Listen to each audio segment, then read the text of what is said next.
ಜೈ Shriram. Akshata Vishwakarma YouTube ಚಾನಲ್ಗೆ ಸ್ವಾಗತ. After a long time ನಾನೊಂದು ವೀಡಿಯೋ ಹಾಕ್ತಾ ಇದ್ದೀನಿ.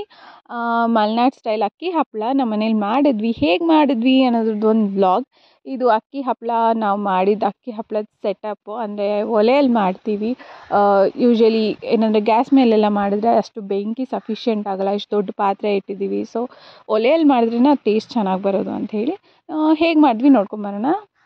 ಫಸ್ಟು ಅಕ್ಕಿನ ನೆನೆ ಹಾಕಿದ್ವಿ, ಲೈಕ್ 3 days. ಅದು ಹುಳಿ ಬರಬೇಕು ಸ್ವಲ್ಪ, ಹಾಗೆ ನಾವು ನೆನೆ ಹಾಕಿದ್ವಿ. ಆಮೇಲೆ ನೆನೆ ಹಾಕಿದ ಅಕ್ಕಿನ ರುಬ್ಕೊಳ್ತಾ ಇದ್ದೀವಿ. ರುಬ್ಕೊಳ್ಳೋದು ಏನಂತ ಹೇಳಿದ್ರೆ ನುಣ್ಣಗಾಗಬೇಕು, ಆ ಥರ ರುಬ್ಕೊಬೇಕು. ಅಕ್ಕಿ ಕಲ್ಲಲ್ಲಿ ರುಬ್ಬೋದ್ರಿಂದ ಕೂಡ ಅದು ಟೇಸ್ಟ್ ಬೇರೆಯೇ ಸಿಗುತ್ತೆ, ನಿಮಗೆಲ್ಲ ಆಲ್ರೆಡಿ ಗೊತ್ತಿರುತ್ತೆ ಅಂದ್ಕೊಳ್ತೀನಿ. ಈಗ ಮಸಾಲೆಗೆ ಏನೇನು ತೊಗೊಂಡಿದ್ದೀವಿ ಅಂತ ನೋಡೋದಾದರೆ ಕರಿಬೇವು, ಅಚ್ಚ ಖಾರದ ಪುಡಿ, ಸ್ವಲ್ಪ ಜೀರಿಗೆ ಮೆಣಸು ಅಂತ ಬರುತ್ತೆ. ಎಷ್ಟು ಜನ ಗೊತ್ತಿಲ್ವೋ ಗೊತ್ತಿಲ್ಲ, ಬಟ್ ಅದು ತುಂಬ ಖಾರ ಇರುತ್ತೆ. ಅದು ಖಾರ ಇರುತ್ತೆ ಅನ್ನೋ ಕಾರಣಕ್ಕೆ ಖಾರದ ಪುಡಿ ಸ್ವಲ್ಪ ತೊಗೊಂಡ್ವಿ, ಬಟ್ ಹೆಚ್ಚಿಗೆ ಖಾರ ಬರಲಿಲ್ಲ.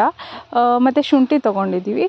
ಸೊ ನೀವು ಖಾರ ಮತ್ತು ಉಪ್ಪನ್ನ ನಿಮ್ಮ ರುಚಿಗೆ ತಕ್ಕಷ್ಟು ಹಾಕ್ಕೊಳ್ಳಿ. ಇದು ಮಸಾಲೆ ಎಲ್ಲ ಹಾಕಿದ್ಮೇಲೆ ಅಲ್ಲಿ ಏನು ಮಸಾಲೆ ತೋರಿಸಿದೆ ಅದನ್ನೆಲ್ಲ ನಾವು ಗ್ರೈಂಡ್ ಮಾಡಿಕೊಂಡು ಒಂದು ಪೇಸ್ಟ್ ಮಾಡ್ಕೊತೀವಿ. ಅದನ್ನು ಅಕ್ಕಿ ಹಿಟ್ಟೇನಕ್ಕೆ ರುಬ್ಬಿದ್ದೀವಿ ಆ ರುಬ್ಬಿದ ಅಕ್ಕಿ ಹಿಟ್ಟಿಗೆ ಹಾಕ್ಕೊಳ್ತೀವಿ. ಅದಾದ ನಂತರ ಇದು ಒಲೆಯಲ್ಲಿ ಕಾಯಿಸ್ತಾ ಇರೋದು. ಸ್ವಲ್ಪ ನೀರು ಇಟ್ಕೊಂಡು ಅದು ಸ್ಟೀಮ್ ಬರೋ ಹಾಗೆ ಕಾಯಿಸ್ಕೊಬೇಕು. ಆ ನೀರು ಎಷ್ಟು ಇಟ್ಕೊಬೇಕು ಅಂತ ಹೇಳಿದ್ರೆ, ಹಪ್ಪಳ ಇಡೋಕೆ ಒಂದು ಸ್ಟ್ಯಾಂಡ್ ಇದೆ, ಅದನ್ನು ನಿಮ್ಗೆ ವೀಡಿಯೋಲ್ಲಿ ತೋರಿಸ್ತೀನಿ. ಆ ಸ್ಟ್ಯಾಂಡದ ಲಾಸ್ಟ್ ಪ್ಲೇಟ್ ಏನಿಡ್ತೀವಿ ಅದಕ್ಕಿಂತ ನೀರಿನ ಮಟ್ಟ ಕಡಿಮೆ ಇರಬೇಕು. ಯಾಕಂದರೆ ನೀರು ಬಾಯ್ಲ್ ಆದರೂ ಕೂಡ ಆ ಪ್ಲೇಟ್ ಒಳಗಡೆ ಬರೋ ಹಾಗಿಲ್ಲ. ಇದು ಅಕ್ಕಿ ಹಿಟ್ಟನ್ನು ನಾವೇನು ಮಾಡ್ತೀವಿ, ಒಂದೊಂದು ಸ್ಪೂನ್ನ ಒಂದು ಪ್ಲೇಟ್ ಮೇಲೆ ಹಾಕ್ಕೊಂಡು ಅದನ್ನು ನೀಟಾಗಿ ಸವರ್ಕೊತೀವಿ. ಅಂದರೆ ತಿನ್ ಲೇಯರ್ ಆಗಿ ಬರಬೇಕು ಆ ಹಪ್ಪಳ ಬೇಯಿಸಿದ ಮೇಲೆ. ಆ ಥರ ಇಲ್ಲಿ ವಿಡಿಯೋಲಿ ನೀವು ನೋಡ್ತಾ ಇರ್ಬೋದು ಹೇಗೆ ಹಾಕ್ಕೊಳ್ತಾ ಇದ್ದಾರೆ ಅನ್ನೋದನ್ನು. ನಮ್ಮ ಅಜ್ಜಿ ಇದು ಆ್ಯಂಡ್ ಅಮ್ಮನಮ್ಮ ಆ್ಯಂಡ್ ಅಪ್ಪನಮ್ಮ ಅಜ್ಜಿಯರು ಸೇರಿಬಿಟ್ಟು ನಮಗೆ ಅಕ್ಕಿ ಹಪ್ಪಳ ಮಾಡಿಕೊಡ್ತಾ ಇದ್ದಾರೆ.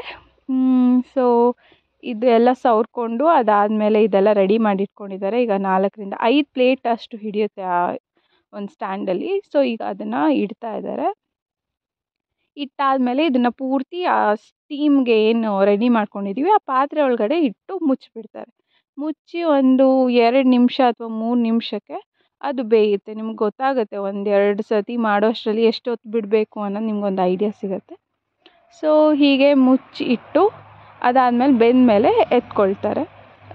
ನೋಡ್ತಾ ಇದ್ದೀರಾ ನೀವೇ ವಿಡಿಯೋ ಅಲ್ಲಿ ಹೇಗೆ ಮಾಡ್ತಾ ಇದ್ದಾರೆ ಅಂದ್ಬಿಟ್ಟು. ಅದು ಬೆಂದಮೇಲೆ ಹೀಗಾಗುತ್ತೆ. ಬೆಂದಮೇಲೆ ಇದನ್ನು ಹಪ್ಪಳನ ಎತ್ತಬೇಕು, ಅದು ಎತ್ತೋದ್ರೂ ಕೂಡ ವಿಡಿಯೋ ಇದೆ. ಇದು ಆ್ಯಕ್ಚುಲಿ ಹಪ್ಪಳ ಎತ್ತಿದ ಮೇಲೆ ಪ್ಲೇಟಿಂದ ಅದನ್ನ ಕ್ಲೀನ್ ಮಾಡ್ಕೊತಿದ್ದೀವಿ. ಕ್ಲೀನ್ ಮಾಡ್ಕೊಂಡ್ಮೇಲೆ ಮತ್ತೆ ಇದೇ ಪ್ಲೇಟ್ಗೆ ಮತ್ತೆ ಆ ಹಿಟ್ಟನ್ನು ಹಾಕ್ಕೊಂಡು ಮತ್ತೆ ಸ್ಟೀಮಲ್ಲಿ ಬೇಯಿಸ್ತೀವಿ. ಇದು ಹಪ್ಪಳ ಎತ್ತಾ ಇರೋದು ನಮ್ಮ ಮದರ್ ಇಂಡಿಯಾ, ನಮ್ಮ ಮಾತೆಯವರು ಎತ್ತಾ ಇದ್ದಾರೆ. ಸೊ ಇದನ್ನೆಲ್ಲ ಆಮೇಲೆ ಬಿಸಿಲಿಗೆ ಒಣಗಿ ಹಾಕ್ತೀವಿ. ಹುಲ್ ಮೇಲೆ ಒಣಗಿ ಹಾಕ್ತೀವಿ. ಫಸ್ಟು ಈ ಥರ ಹಾಕ್ಕೊಂಡಿದ್ದೀವಿ, ಆಮೇಲೆ ನೆಕ್ಸ್ಟು ಹುಲ್ ಮೇಲೆ ಒಣಗಿ ಹಾಕಿ ಅದು ಫುಲ್ ಜಾಸ್ತಿನೂ ಒಣಗಬಾರ್ದು. ಜಾಸ್ತಿ ಒಣಗಿದ್ರೆ ಕೂಡ ಅದು ಬ್ರೇಕ್ ಆಗುತ್ತೆ. ತುಂಬ ಕಡಿಮೆನೂ ಒಣಗಬಾರ್ದು, ಆವಾಗ ಕರೆಕ್ಟಾಗಿ ಎಣ್ಣೆಯಲ್ಲಿ ಬೇಯಿಸೋಕ್ಕಾಗಲ್ಲ ಅದನ್ನು. ಸೊ ಕರೆಕ್ಟಾಗಿ ನೀವು ನೋಡಿಕೊಂಡು ಅದನ್ನು ಒಣಗಿಸ್ಕೊಬೇಕು. ನೆಕ್ಸ್ಟ್ ಒಣಗಿಸ್ಕೊಂಡಿದ್ದು ಆದಮೇಲೆ ಪೂರ್ತಿ ಎಲ್ಲ ನಿಮ್ಗೇನು ಸಿಗುತ್ತೆ ಅದನ್ನು ಸ್ಟೋರ್ ಮಾಡೋಕ್ಕೆ ಅದನ್ನು ಹಪ್ಪಳನ ಕಂಗಿಸ್ಕೊತೀವಿ. ಅದನ್ನು ಹೇಗೆ ಕಂಗಿಸ್ಕೊಂಡಿದ್ದೀವಿ ಅನ್ನೋದು ಕೂಡ ನಿಮಗೆ ಒಂದು ವಿಡಿಯೋ ತೋರಿಸ್ತೀನಿ. ಏನಕ್ಕಂದರೆ ಆ ಹಪ್ಪಳ ಫುಲ್ ಡ್ರೈ ಆದಮೇಲೆ ಅದನ್ನ ಪೂರ್ತಿ ಬುಟ್ಟಿಯಲ್ಲಿ ದೊಡ್ಡ ಸ್ಟೋರೇಜ್ ಪ್ಲೇಸ್ ಬೇಕಾಗುತ್ತೆ. ಅದೇ ಈ ಥರ ಕಂಗಿಸಿಟ್ರೆ ಅದು ಕಡಿಮೆ ಸ್ಟೋರ್ ಆಗುತ್ತೆ. ಇದು ಕೂಡ ಸ್ಟೀಮ್ ಮಾಡೋ ಮೆಥಡಲ್ಲೇ ನಾವು ಕಂಗಿಸ್ಕೊಳ್ತೀವಿ.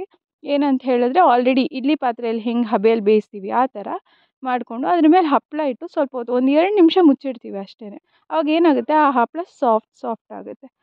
ಆ ಬಿಸಿ ಸಾಫ್ಟ್ ಆಗಿರೋ ಹಪ್ಪಳನೇ ಒಂದ್ರ ಮೇಲೆ ಒಂದಿಟ್ಟು ಪ್ರೆಸ್ ಮಾಡಿ ಜೋಡಿಸ್ತೀವಿ. ಆವಾಗ ಒಂದೇ ಲೈನಲ್ಲಿ ಅದು ಕಡಿಮೆ ಸ್ಪೇಸ್ ತಗೊಂಡು ಅದನ್ನ ಜೋಡಿಸಿಟ್ಕೊಬೋದು. ನೀವು ಆಲ್ರೆಡಿ ವಿಡಿಯೋಲ್ಲಿ ನೋಡ್ತಾ ಇದ್ದೀರಾ ಹೇಗೆ ನಮ್ಮ ಅಜ್ಜಿ ಮಾಡ್ತಾ ಇದ್ದಾರೆ ಅದನ್ನು ಅಂತ ಹೇಳ್ಬಿಟ್ಟು.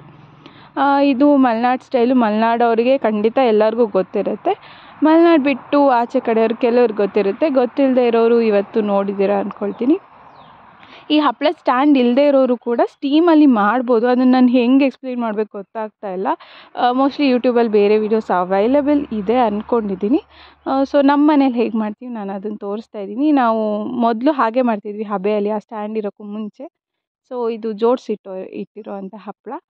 ಇದನ್ನು ಸ್ಟೋರ್ ಮಾಡಿ ಕವರ್ ಮಾಡಿ ಇಟ್ಟರೆ ಇಡೀ ವರ್ಷ ಉಪಯೋಗಿಸಿ. ಇದು ಕರೆದಿರೋ ಹಪ್ಪಳ ಹೀಗೆ ಕಾಣುತ್ತೆ. ಸೊ ಯಾರ್ಯಾರು ವಿಡಿಯೋ ನೋಡಿದ್ದೀರಾ ಲೈಕ್ ಮಾಡಿ, ಶೇರ್ ಮಾಡಿ, ಸಬ್ಸ್ಕ್ರೈಬ್ ಮಾಡಿ ನನ್ನ ಯೂಟ್ಯೂಬ್ ಚಾನಲ್ಗೆ. Thank you for watching.